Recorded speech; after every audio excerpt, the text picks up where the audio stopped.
last week we looked at different Englishes and different ways in which different parts of the world express English and different things that get done with English. So I thought it would be useful to have somebody who is not a South African to come in and tell us what he's noticed about South African English. I come originally from the northwest corner of the United States of America, an area called the Pacific Northwest, the state of Washington. And we have been in South Africa for 16 years, excuse me. Although our first time in South Africa was actually in January 1990 when we were here for 2 years. And so my time in South Africa goes back quite a long time. And it was really during that time that I began to pick up some of the differences between South African English and the English with which I was familiar. And over time, I've developed a short slide presentation of some of those differences. I've called it South African English for speakers of other English, although I was tempted to call it for speakers of proper English, taking my own as the proper. First thing that one has to remember or learn is how to pronounce A. I grew up with the understanding that A is for apple, and therefore it makes the sound A. But in South Africa, I've concluded that A is for father, because it typically makes the sound ah, not ah. So for example, you do use both sounds, but you can say can, but you can't say can't, as I would tend to say. In America, we would say can and can't, because it's the same word, just with the T on the end of it.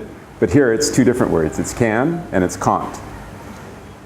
You say demand and command, but you also say hand and land and sand. So I've concluded that South Africans really don't know how to rhyme, because sometimes those words are at the ending, are the final words in a song, and they don't rhyme, but they should. The second rule I came up with was replace the final R with an A, an ah sound. So for example, when you say this word P-A-S-T-O-R, you say it like I would say the word pasta. I spoke to my pasta today. But that's how I would say the word for linguine or spaghetti. This word, P-O-S-T-E-R, is posta, as in, will you please post a package to somebody, posta. Toasta. You don't really pronounce that R on the end, at least not very strongly. It sounds to me more like an A. But you do the opposite. You replace a final A with an ER sound in some words. It's particularly, I've noticed, it's particularly when that word has a following word that you like to run them together with the ER sound. So instead of saying this word as I would say it, pasta, you tend to say pasta, pastor. There's a little bit of an R on the end there. Or South Africa. Again, typically when it's running onto another word, Alpha and Omega, in some of the Christian worship songs that we hear at church. Or this one, in awe of you. You have an ah sound, but you add an R to it. I hear it all the time when we sing it in our church. People say, in awe of you, we worship in awe of you. Fourth rule is don't forget the H. We've had a number of Francophone students at Cornerstone over the years, and they invariably forget the H because they don't really say H in their language, and so they sometimes call me Dr. Ehrman rather than Dr. Herman. But that I can excuse. What I find more difficult to excuse is the extra H that gets added into certain South African words, such as creation, or reconciliation, or priority. Now, it's obviously where you have the double vowels that are not a diphthong, a sound that makes a single sound from two vowels. You have to actually say both vowels in the word, but South Africans like to add an H in between them. We don't add the H, we just say creation. Here, a lot of people say creation, just to make it clear that there's an extra letter there. The fifth rule is clear your throat instead of saying G. So here you say ach, shame. You don't really say ag or og, you say ach. And you get a good throat clearing there. Grabo. I first said this as Greybau to some of my friends, and they didn't know what I was talking about. When I told them that it was up at the top of Sir Lowry's Pass, then they corrected me and said, oh no, you mean Grabo. Or Groot, Constantia. If we were consistent, we might say things like Glen, one of our lecturers, or Rob Stechman. Obviously, there is an English influence there, and so not all words have the guttural G in them. The sixth rule is don't forget to roll your R's. In American English, we don't roll our R's very much.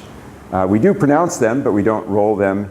Here, depending on where people come from, you sometimes get a strong rolled R sound. So you hear some people speak about the Rand or Johannesburg with a good roll there. Again, some of our lecturers, Rob, or I might say IR, Wayne Herman. There was a standing joke a number of years ago about one of our lecturers who was very Afrikaans and introducing himself with the description IR rather than IM. I don't think he ever actually did it. It was more of an in-house joke. If you're South African, or if you're coming to South Africa from any other part of the world, particularly from North America, forget anything you learned about French or Spanish pronunciations because they don't apply in South Africa. The South Africans have developed their own way of saying French and Spanish words that wouldn't be recognized in France or in Spain or Mexico or any of the other Latin American countries. So you say, for example, du toit instead of du toi. And you say labuscacni rather than labouchaine, as I believe the French would say it. You also speak about a fillet, whereas the French would not pronounce that T on the end. It would be a filet, filet mignon. Here it's a fillet mignon, I think. When it comes to Spanish, it's just as bad, if not worse. You hear speak about fajitas. In Spanish, that would be a fajita. And quesadilla here, it would be a quesadilla. The double L is pronounced like a Y. So if you are coming from one of those countries where you're used to speaking about quesadillas and fajitas, you have to forget that when you come to South Africa. My recommendation is eat Mexican food at your own peril in South Africa, because not only can you not pronounce it, most restaurants can't properly fix it. The English language is inconsistent, and just as an example of that, there are these four letters, O-U-G-H, which don't always sound the same depending on the word that you find them in. And so you can see from these four words, as I would pronounce them, you would pronounce them I think a little bit differently, but as I would pronounce them, though, thought, through, and tough. It's the same four letters, but four different sounds that come from those same four letters. So that's my take on the language. The reason I mention this is because an American humorist by the name of Mark Twain once came up with these four letters, G-H-O-T-I, and said, what does that spell? And concluded that it spells fish. It's G-H as in enough. It's O as in women. And it's T-I as in nation. And you put it all together and it spells fish. So my conclusion is there is a similar process. This is an American coming up with his own spelling. There's a similar confusion of, or different pronunciation of certain words, combinations of letters in South Africa. So you get a word like this, which is often pronounced brew, or this one, which is pronounced hectic, or this one, which is pronounced lekker, or this one, which is pronounced now, as in just now, or now. And what it really means is never. The end.